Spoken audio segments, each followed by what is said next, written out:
Alors, je vous prends pour vous montrer une des passes. On arrive très proche de la passe de finition. Donc, au final,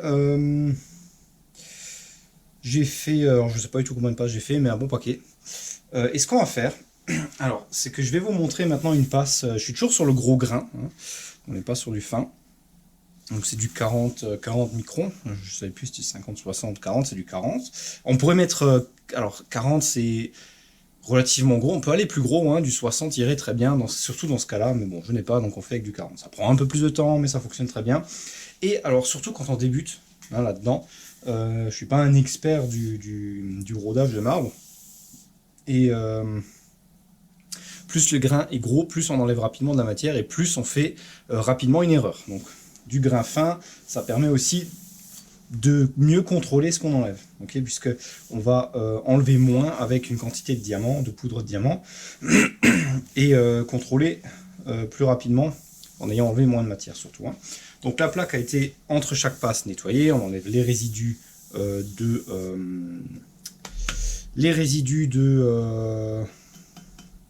poudre de granit, hein, du précédent passage. Ensuite, on peut voir que j'ai enlevé au début, alors les petites marques ici, c'était des petites marques de grattage auxquelles j'ai passé pour déloger les grosses particules de diamant que j'avais au début je ne sais plus quelle utilisation.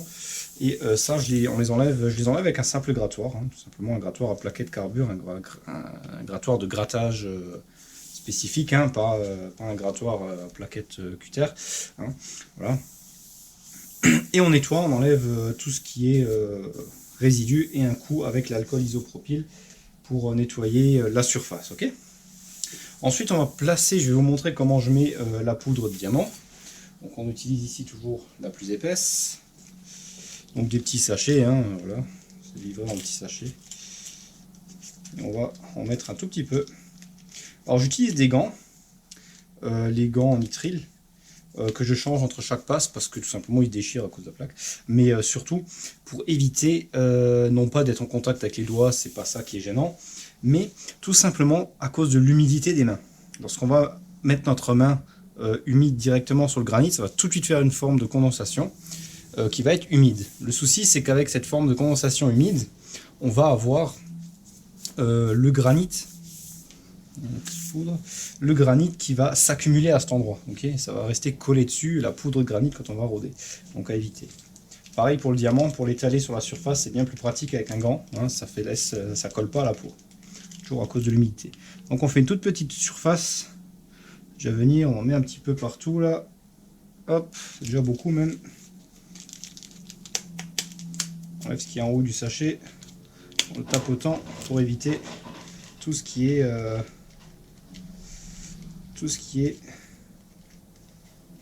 dans la petite rainure pour bien fermer. C'est bon, et on va ensuite étaler, uniformiser la poudre sur la surface, hein. J'en ai déjà un petit peu beaucoup, pas besoin d'en mettre autant. Alors là on est à un moment où on va devoir enlever une plus grande partie à l'arrière. C'est-à-dire, je vais vous montrer ça, laissez-moi terminer le passage avec ça, voilà, donc on étale bien. Et alors ce qui reste sur les mains, j'aime bien le mettre légèrement, l'étaler sur les zones les plus importantes à travailler. Nous en laisser un peu plus sans pour autant l'incruster, hein. Ça c'est important. Voilà, tapote un peu et c'est pas mal. Bon, alors la poudre diamant a un ressenti bien spécial sous la main, hein. C'est vraiment on sent sous le gant. Là où il y en a, là il n'y en a pas en passant, hein. Je peux très bien dire maintenant qu'il y en a ici en passant la main, même si c'est pas moi qui l'avais mis, hein. Ok.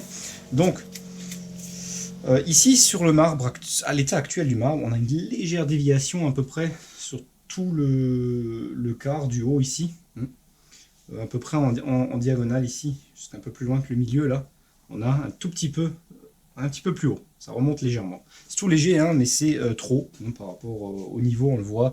On a pas tout à fait une graduation de différence, donc un peu plus d'1 centième par mètre. On veut donc réguler ça. Alors ce qu'on va faire, on va travailler un peu plus là-bas, et c'est ça que je vais vous montrer, parce que c'est bien de passer partout, c'est facile, hein, on passe, hop, hop, hop. C'est très simple. Là où ça se complique, c'est qu'on a les zones un peu plus précises à travailler. Donc on va prendre notre rouleau déjà, pour incruster le grain. Donc on retrousse les manches, pour pas frotter les manches sur la poudre de diamant et s'en mettre sur les manches, parce que quand on va passer au grain plus fin, à moins de changer de vêtements, on risque de laisser tomber et de mettre des grains plus gros qu'on a récupéré avant sur le marbre, ok, et faire des rayures, ce qu'on veut tout à fait éviter. Donc, comme j'expliquais, un bout d'acier traité, donc c'est un axe de piston, hein. On peut utiliser des roulements, ça marche très bien, voilà. Et on passe dessus. Assez fort, hein.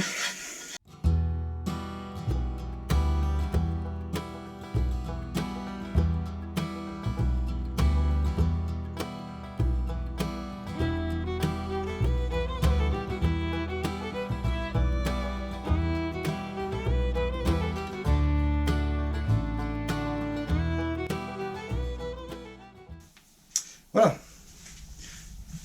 Le grain étant plus ou moins bien placé, maintenant on va essuyer déjà ce qui est en surplus là et on va l'étaler à peu près partout pour l'utiliser spécialement sur la partie qui a besoin de plus de grain, hein. Partie qu'on veut vraiment enlever la matière. Alors, autre point important, entre chaque changement de grain, on change le bout de carton qui est en dessous, parce que lui aussi contient forcément de la poussière de diamant plus épaisse, qui est de la première phase. Hein. Donc, la première phase, pardon. Ce qu'on va faire, alors je vais vous montrer cette couche tout simplement parce qu'elle est relativement intéressante, parce qu'on va faire, je pense que ça sera ma dernière passe, avec le gros. On va donc insister un peu plus sur l'arrière pour l'ajuster. Et autre point important que je voulais montrer, c'est que avant de passer à un grain plus fin, maintenant, une fois que j'aurai fait ma passe à sec, je vais essuyer et je vais prendre de l'eau et faire une passe mouillée. La passe mouillée donne un fini plus propre et nettoie beaucoup mieux. Okay, on fera la passe mouillée en même temps, ça me permet de vous montrer ça aussi. Hein.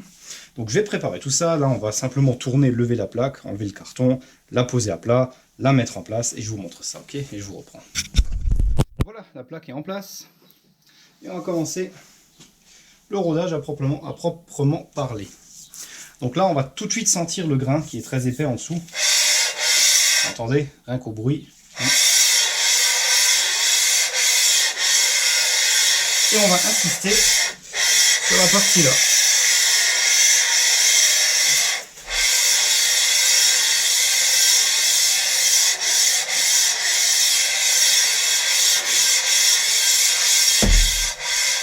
On fait attention de ne pas cogner le mur comme je viens de le faire.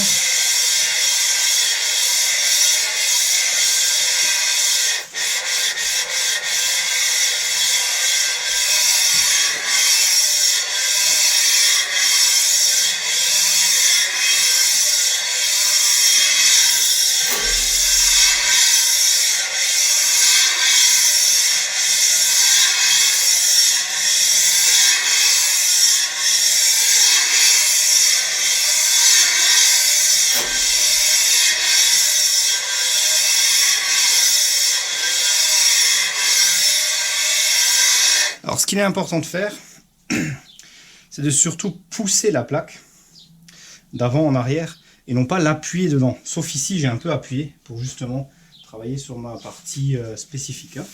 On peut voir que maintenant on a bien travaillé cette partie. Encore un peu travaillé là. On peut voir, ça c'est toute la poussière qui s'accumule. Hein. C'est normal. On essuie. Pour éviter d'en avoir trop. S'il y en a trop, ça gêne l'action de la plaque. Et ça fait aussi, alors une chose intéressante, c'est que ces points, ces endroits-là sont des zones qui sont moins travaillées après. Et ça fait des petits creux, légers, très légers, mais ça suffit à faire un problème pour la mesure de répétitivité. Okay, donc après, c'est pour ça qu'on passe avec le principe mouillé, parce que mouillé, ça nous fait une surface plus uniforme. Okay, donc, encore insister un peu ici.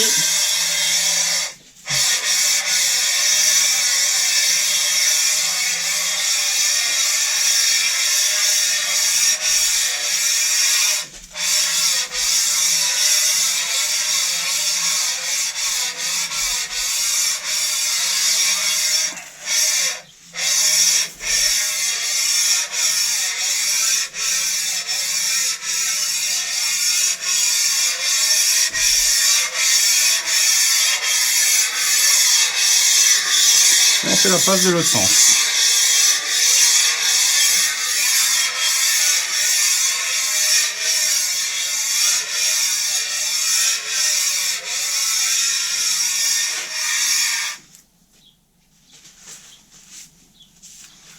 Faut voir que ça a bien travaillé, hein.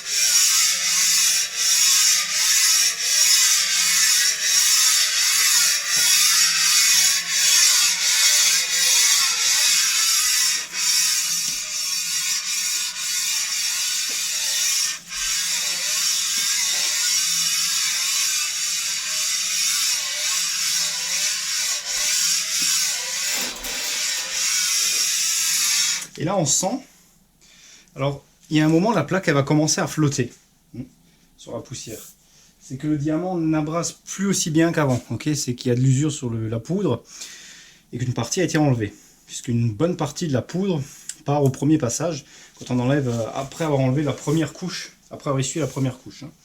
Donc ça c'est comme ça. Hein. Donc il va commencer à flotter, là on sait qu'on arrive au bout, et si on insiste encore, il va commencer comme là à devenir dur. Ok, elle va vraiment se faire ventouse. Parce que c'est plus très abrasif. Et il n'y a plus beaucoup d'espace entre la plaque et le marbre. Ok, ça c'est important. Et là, à ce moment-là, il vaut mieux commencer à arrêter. Si on continue, on va commencer à faire des marques dans la fonte. Ok, ça va laisser des traces.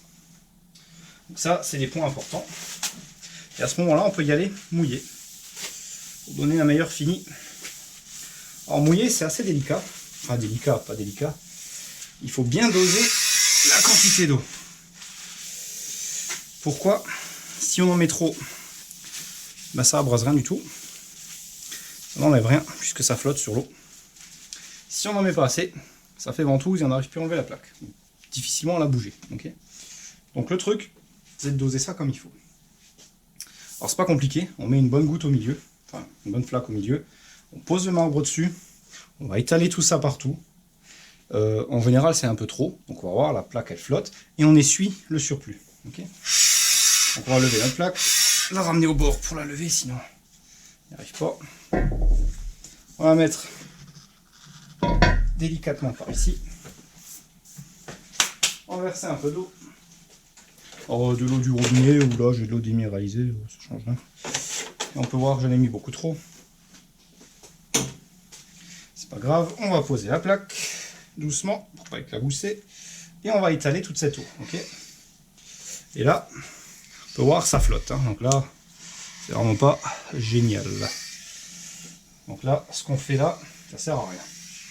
Alors bien sûr, c'est des fois pas évident à ramener l'eau sur tout le marbre parce qu'il reste un peu partout.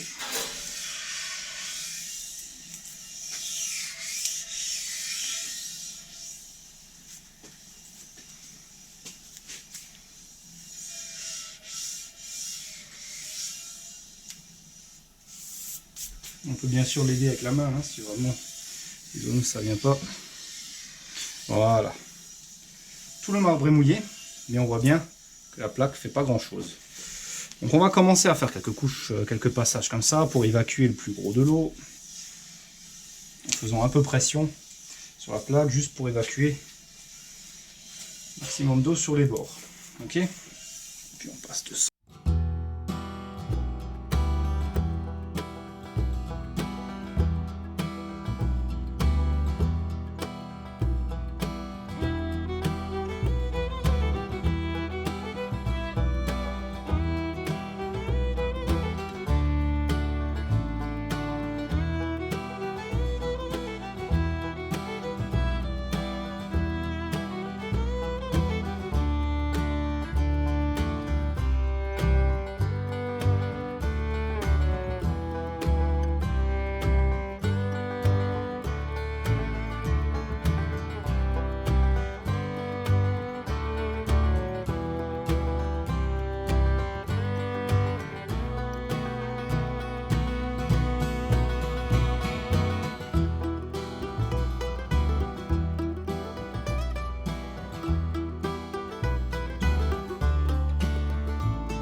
Voilà, donc vous avez le principe, hein. Je vais faire la même chose pendant encore 5-10 minutes, hein. Comptez 10-15 minutes au total pour faire une passe mouillée, jusqu'à ce que ça commence vraiment à coller parce que l'eau est trop sèche, hein. Et ensuite, bah, c'est simple, je vais nettoyer, mesurer, et je vais vous reprendre pour ça, comme ça je vous montre, hein. Une fois que c'est nettoyé, nettoyer c'est très simple, hein, c'est de l'eau, hein, donc on passe d'abord un coup de chiffon sec, ensuite on mouille pour enlever le reste, et on remouille pour enlever encore les résidus, puis un coup à l'alcool isotropique pour vraiment enlever tous les restes, quoi. Et alors, on fait ça comme ça, et puis ensuite, une fois que j'aurai tout le marbre qui soit relativement plat, on fait la même chose avec le grain plus fin. Donc le grain plus fin, je le passe, donc c'est du 10 microns, je le passe à sec d'abord, et exactement comme ici, d'abord à sec, puis on mouille, et je termine au mouillé. Et ensuite, les prochains grains sont un peu trop fins pour faire à sec, en tout cas, j'ai pas eu de bons résultats de ce que j'avais déjà fait, donc vaut mieux les faire tout de suite mouillés en dessous de 10 microns, en tout cas dans mon cas, hein. Alors on se retrouve après le nettoyage. Donc, je vais voir si la caméra prend bien. Super. Alors, j'ai donc nettoyé le marbre, enlevé tous les résidus. Et finalement, c'est pas mal. J'ai réussi à sortir mes rayures. S'il y avait la grosse rayure là qui me dérangeait, finalement, j'ai quand même refait une passe, hein. Donc, il y en avait une grosse là, on voit plus rien.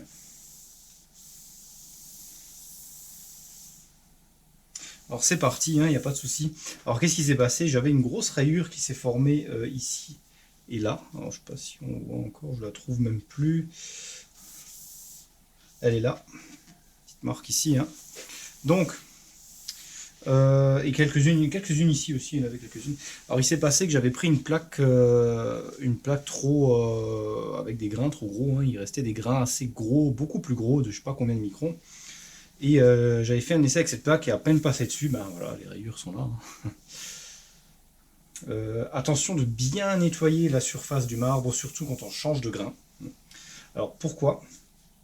Alors je sais pas si on le voit à la caméra, mais par exemple ici, là on peut voir là où j'ai le doigt, les petites taches là, c'est pas des taches dans le granit, c'est des creux, c'est des marques, c'est des impacts, quelqu'un a laissé tomber un objet, je sais pas trop quoi, hein. On a partout, là il y en a un, là, là, là, là, là, là il y en a un gros, ici, un peu partout, hein, là. Un peu partout sur le marbre, on a des petits trous, des petits creux. Bon, c'est pas du tout gênant à l'usage, il n'y a pas de souci pour ça, c'est petit, c'est pas grand chose, hein. Bon, je sais pas qu'est-ce qu'ils ont fait, hein, voilà. Bon, en tout cas, j'ai jamais fait une marque là-dedans, mais bon. Et donc, le souci, c'est que dans ces crevasses s'accumule la poudre de diamant, ainsi que les résidus de poudre de granit qu'on a enlevé. Donc ça s'accumule là-dedans, donc faites attention de bien les nettoyer, hein. Parce que j'ai remarqué que toutes les rayures quasiment qui sont arrivées commencent à partir d'une de ces cavités. Donc on peut en conclure qu'il y ait eu un grain un grain plus gros, hein, qui a été pris avec et qui est passé dedans. Donc ça c'est à bien nettoyer, soufflette, brosse à dents, produit, tout ce que vous voulez, il faut que ce soit propre. Okay, donc là aussi on a des beaux, hein. C'est un peu gênant, bon, c'est pas grave, maintenant c'est réglé, on ne voit plus les rayures, hein, c'est propre. C'est lisse, c'est net. Okay, c'est relativement uniforme, c'est une belle surface, hein. Elle est bien, bien propre. Si on la regarde du plan ici, à plat, à ras ici, c'est même réfléchissant, on voit ça fait un effet miroir, hein, qu'on voit dedans. Et donc je voulais surtout vous montrer la partie mesure. Donc on a le niveau de précision qu'on vient poser partout, là, au milieu, ici, de chaque sens, hein. Donc on peut voir par exemple, faire un essai ici, si on va voir grand chose à la caméra, et on laisse venir de niveau, on laisse se stabiliser, hein. Comme dit, c'est pas le niveau qu'on regarde, que ça soit parfaitement horizontal, mais on compare, on fait une comparaison, ok. Là on arrive à peu près au premier trait ici, premier grand trait. Donc on va la mettre ailleurs et on regarde où est-ce qu'on arrive. Ok, on doit arriver au mieux possible à la même chose, ok, sur tout le marbre. Ce qui est à peu près le cas à une demi, on va dire, graduation au total de différence, donc 1 centième par mètre de différence. Voilà. Voilà, là on est pareil, à la ligne, première ligne. Exactement comme on était juste avant. Et on fait ça partout. Voilà, on fait une cartographie. Alors, comme je l'ai expliqué, on fait une cartographie en carré, en rectangle tout autour. Ok, on va poser notre niveau là, là et là, puis là et là. Pareil, hein. Ici, il rentre 3 fois, 1, 2, 3, 3 points de mesure de ce sens, et 1, 2, 3, 4, 5 points de mesure sur la longueur. Ensuite, on fait la même chose au milieu, et au milieu ici. Puis on fait la diagonale de chaque sens. Okay, 5 points de mesure, 3 points de mesure, pareil. Et on note. Ou on vérifie, voilà, on est obligé de noter. Et ça nous donne les zones qui sont plus hautes. Par exemple, là, si la bulle est plus par ici, plus par l'arrière, ça nous indique qu'on est plus haut derrière. Si elle est plus vers devant, ça nous indique qu'on est plus haut devant. Là, on est bon. Honnêtement, on a très peu. J'ai encore un tout petit peu ici, mais vraiment très léger. Donc la demi-graduation, c'est ici, nouveau. Alors cette fois, ça c'est un petit peu... c'est devenu un peu plus fin ici. Donc ici, c'est bon. Maintenant, par contre, un tout petit peu à l'arrière. Vraiment sur la bande, une petite bande un peu ovale, un petit peu plus large ici et moins large ici. Et on a à l'avant, ici, sur toute la longueur, principalement, je dirais, de cette taille-là à cette taille-là, à peu près, on a un petit peu, on est un tout petit peu plus haut. Mais alors, c'est tout léger, un quart de graduation, on va dire. Alors, c'est pas grand-chose. Mais comme on le sait, on va travailler dessus. Et si déjà on y est, le faire. Même si je pense... Alors, une demi-graduation, déjà, on est, je pense, très bien. Et je pense qu'à l'autocollimateur, on pourrait vérifier. Je suis sûr qu'on est en grade A, voire déjà double A. Mais grade A, c'est sûr. Donc classe 0, c'est certain. Alors, ce qu'on va faire, parce qu'il faut savoir que une graduation correspond à 2 centièmes par mètre. Donc 2 microns, puisque c'est, comment on vous explique ça? Donc c'est 20 microns par mètre, 2 centièmes.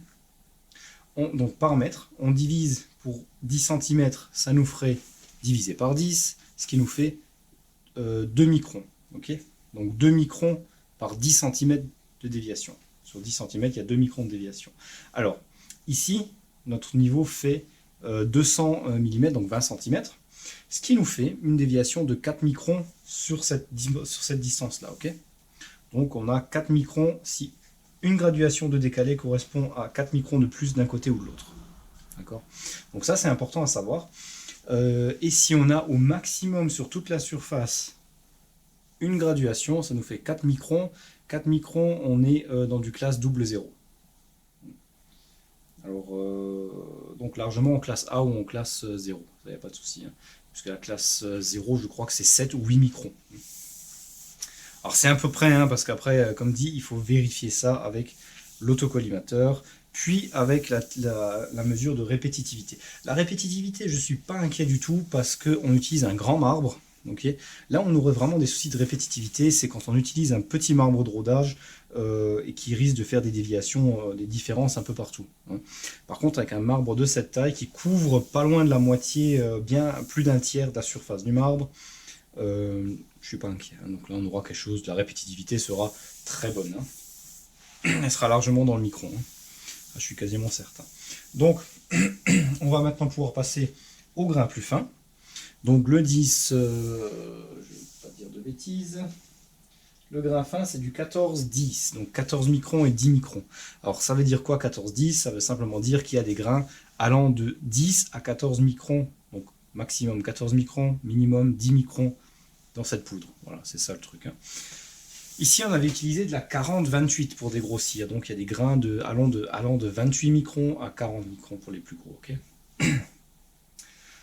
donc comme je l'ai expliqué, j'aime pas utiliser des grains trop gros, parce que les grains trop gros, alors vraiment il faut avoir un marbre spécial pour les gros grains, parce qu'ils vont vraiment s'incruster dedans et faire des marques très difficiles à enlever, des grains qui sont incrustés, qui sont problématiques pour la finition. Okay, là on peut y aller sur la finition, donc on va passer, on va dire la semi-finition, et ensuite on aura la finition et l'ultra finition si on veut, puisque après les 10 on va passer aux 2 microns. Okay, le 2 microns et ensuite on aura le 0,5 à 1 micron et si je trouve que c'est bien, j'ai encore du 0,25 micron qui est vraiment très fin et va permettre peut-être encore de donner un tout petit peu un meilleur fini à la surface et puis bon, c'est déjà gelé. Alors il faut savoir que le plus long c'est le dégrossissage, puisqu'on utilise le gros grain mais qu'on a besoin vraiment de faire une géométrie parfaite, donc il faut tout le temps contrôler, tout le temps vérifier, repasser, vérifier, repasser, vérifier. Maintenant, on a déjà une surface plane. Donc, la finition, c'est juste l'état de surface qu'on va changer. On ne va plus refaire la géométrie. Donc, mis à part le grain que je vais passer maintenant, qui est du 10, le 10-14 microns, qui va encore m'être légèrement utile pour un tout petit peu corriger le défaut ici, qui est très léger. Hein. Je préfère le faire avec le grain fin parce que le grain trop gros risque d'enlever un peu beaucoup. Et puis c'est pas utile, j'ai pas envie de repasser nouveau avec du gros et refaire nouveau avec du mouillé au gros grain et tout ça. Hein. Alors que je peux le faire avec le grain fin. Donc avec le grain fin, on va passer une à deux passes avec ce grain-là. Pareil, sec, puis mouillé. Ok, première passe à sec, mouillé, on nettoie, on vérifie, on refait une passe si besoin. Si tout est bon et que la surface est bonne et qu'elle est lisse, qu'elle est propre, qu'il n'y ait pas de déviation, on reste ainsi et on passe tout de suite au grain plus fin. Sinon, on refait une passe, voire deux si besoin, avec le grain là. Ok. Et là, vraiment, on enlève des petits défauts géométriques. Ensuite, on passe au grain de 2 microns. Là, par contre, c'est plus du tout de la correction géométrique. C'est surtout vraiment l'état de surface. Et je le fais directement mouillé parce que il est tellement fin que la plaque se colle vraiment dessus et que ça fait des marques dans la plaque. En tout cas, dans mon cas, c'est pas bon. Donc avec celui-là, on fera tout de suite très fin et mouillé. Okay, et pareil pour le tout dernier, la toute dernière passe qui se fera en 0, ou voire l'avant-dernière si je fais encore du 0,25. Là, c'est pareil, on met dessus et on mouille. Okay, on mouille tout de suite, hein. C'est pas la peine de s'embêter avec à essayer de le faire sec, c'est galère. Donc je vais pas vous remontrer les passes, hein, comme je l'ai montré juste à l'instant, rien de spécial, les passes se font de la même manière, aucune différence, je vais un peu insister ici. Bon. Alors la passe de finition, le grain dure moins longtemps en général, on insiste moins, mais dans la globalité c'est la même chose. Hein. Donc je ne vais pas vous refaire une démonstration sur ça, c'est exactement pareil. Et ensuite, alors ce que je vais faire avant de passer au grain tout fin, donc je vais passer à ce grain de 10-14 qui est fin, et ensuite je vais refaire une vérification à l'autocollimateur. Okay, en plus du niveau, on fera une passe à l'autocollimateur, voir la géométrie globale du marbre, faire une cartographie, et de là ensuite on fera une passe au grain fin, puis tout fin, et là seulement tout en dernier je ferai un test de répétitivité, parce que comme dit, je suis pas du tout inquiet sur la répétitivité, hein. Ça c'est pas un truc qui me... voilà. Et le souci c'est que le grain fin va donner une surface totalement lisse pour la répétitivité, alors qu'ici on a utilisé le gros grain qui est déjà de plusieurs microns, donc jusqu'à 40 microns d'épaisseur.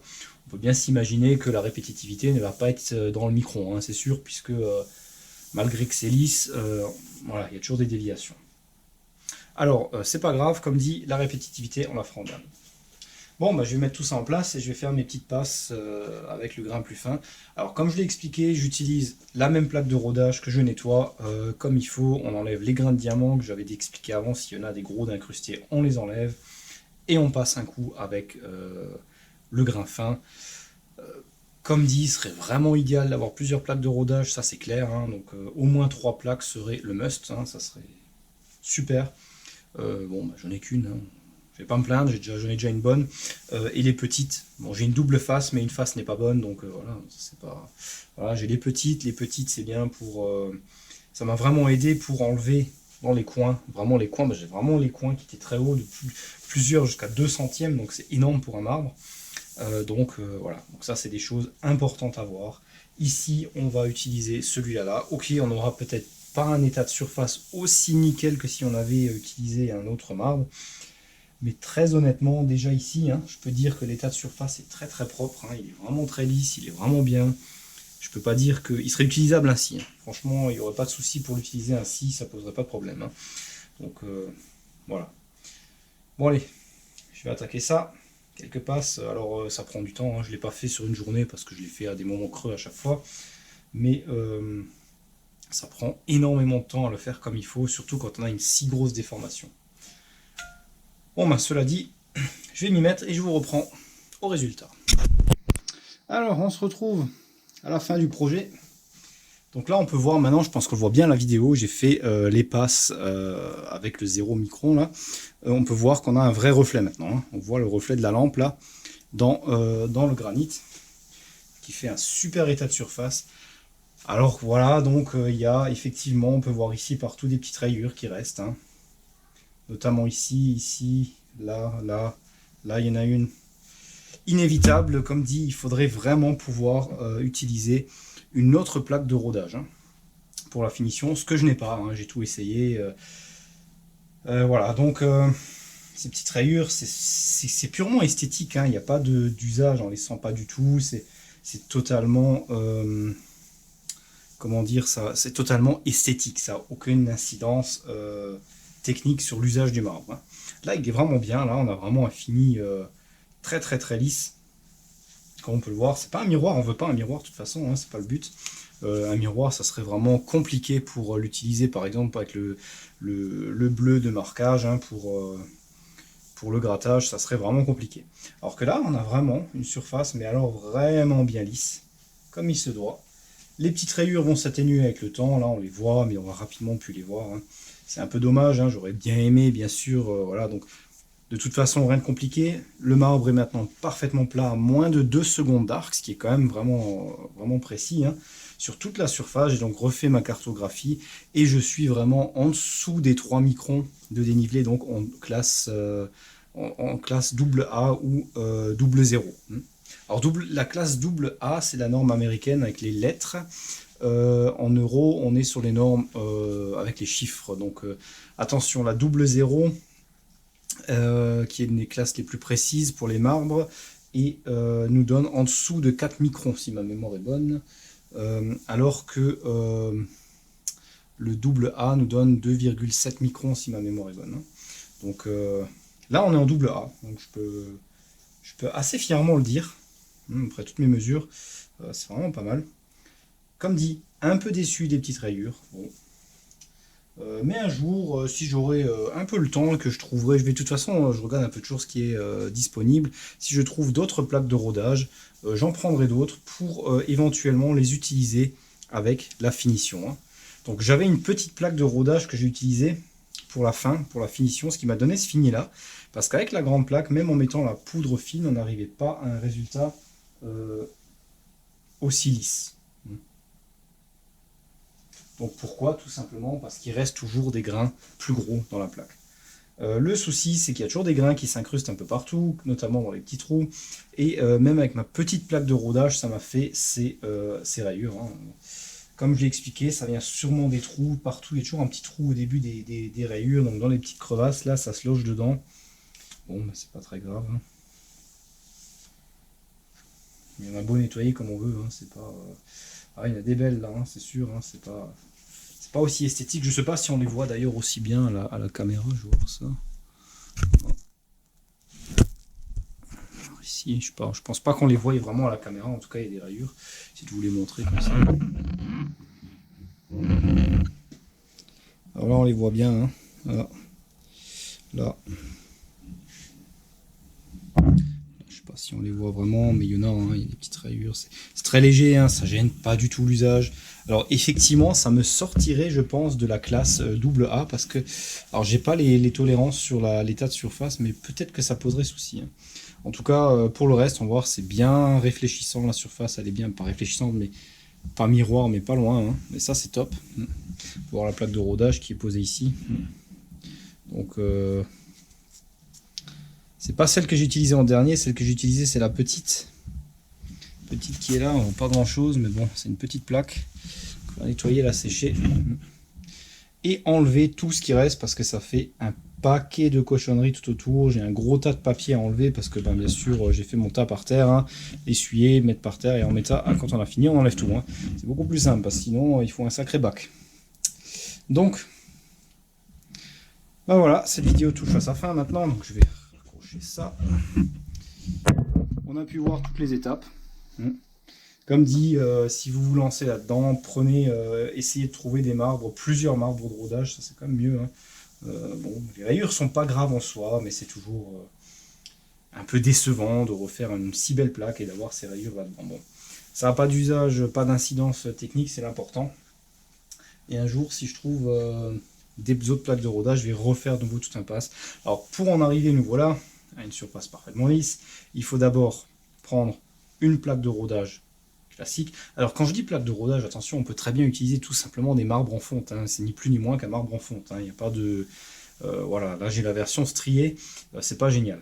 Je préfère la version plate, hein, version lisse. Donc une fois que j'aurai ça, je repasserai un coup là-dessus avec le gros grain.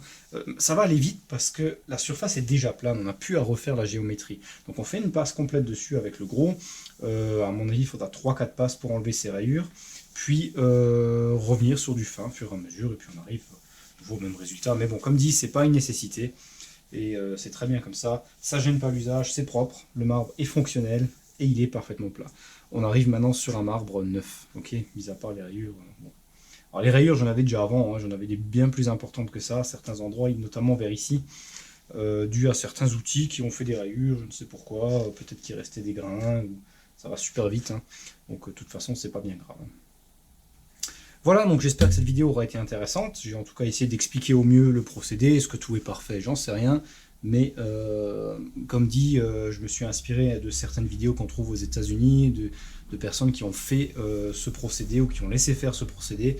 Je vais essayer de penser à vous mettre les liens dans la description en bas de ces différentes vidéos qui sont en anglais mais très bien expliquées et vous montrent pas mal d'autres cas similaires, hein, donc, qui vous expliquent, ok? Voilà, donc si vous avez des questions, des commentaires, n'hésitez pas en bas, en dessous de la vidéo. Et je vous dis merci et à la prochaine vidéo.